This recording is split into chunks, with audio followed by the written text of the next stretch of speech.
Oke, berikutnya itu yaitu penggunaan sir konektor ya. Jadi kalau tadi itu katakanlah ada yang menggunakan sir konektor, ada yang tidak. Tadi lebih membahas ke bagaimana perilaku ikatan kalau tidak memakai sir konektor, artinya ikatan antara baja dan beton itu seperti apa.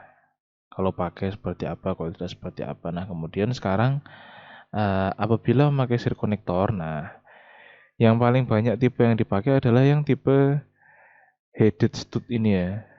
Ini yang sistem ada kepalanya seperti ini.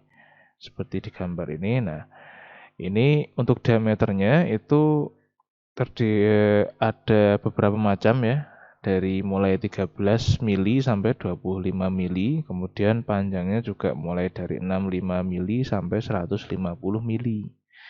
Ya walaupun stud yang lebih panjang ini yang biasanya dipakai gitu. Karena kan semakin panjang dia semakin baik juga, lekatannya juga akan semakin banyak. Nah, stud ini, sir konektor yang tipe stud ini harus mempunyai kuat tarik ya, ultimate tensile strength-nya itu sekitar 450 MPa, minimal segitu. Dan elongationnya paling tidak 15%. Nah, keuntungan dari tipe stud yang seperti ini, tipe sir konektor yang memakai bentuk stud seperti ini keuntungannya itu ketika proses pengelasan dia bisa dikerjakan dengan cepat, kemudian ini ketika dipasang pada slab ya, biasanya kan ini dipasang pada IWF, kemudian di atas IWF itu ada slabnya ya kan. Nah, slab itu kan masih butuh tulangan lagi.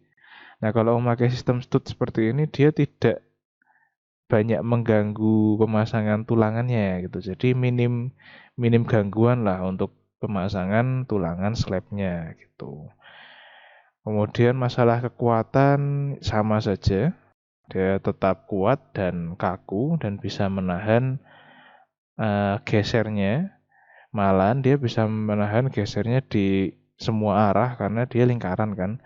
Dia lingkaran dan di lasnya itu melingkar juga, las melingkar penuh.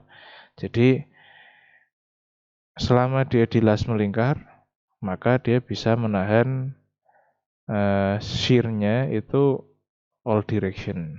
Semua arah bisa dia tahan. Nah, yang menjadi penentu diameter yang dipilih itu di antaranya ada dua hal ya. Yang pertama terkait dengan kemudahan proses pengelasan gitu kan. Nanti semakin besar dan semakin kecil itu kan ada efeknya terhadap pengelasan. Kemudian juga kalau misalkan dia semakin besar itu kan otomatis pengelasannya juga tidak secepat kalau kecil ya kan, otomatis.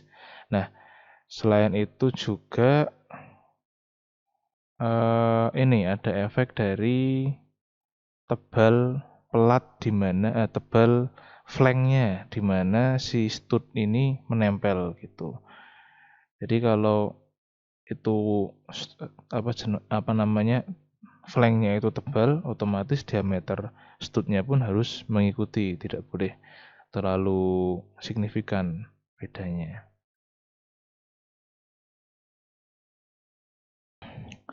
Nah, selain tipe yang stud tadi ya, selain tipe yang ini headed stud itu, untuk sir konektor itu ada yang tipe bentuk-bentuk seperti ini.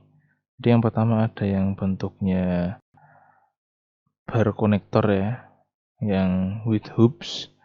Ini pakai bar gitu, seperti apa namanya kait gitu kan, atau ada juga yang memakai kanal. Nah, sepertinya atau UNP. Bisa juga. Tetapi ini sudah yang tipe berat. Artinya kalau yang seperti ini kan pemakaian biasa, pemakaian konvensional. Nah, tipe-tipe seperti ini dipakai untuk yang dia dimaksudkan dengan beban yang lebih berat. Jadi memang ini ada types of connector ya with higher strength have been developed primarily for use in bridge. Jadi tipe-tipe yang berat ini dipakainya bukan di gedung lagi tapi di jembatan dengan beban yang lebih besar ya, cenderung lebih besar seperti itu. Jadi ada yang tipe dengan bar itu semacam tulangan ya. besi baja lonjoran dibengkokkan seperti ini, ada kaitnya, atau dengan kanal gitu, UNP seperti itu.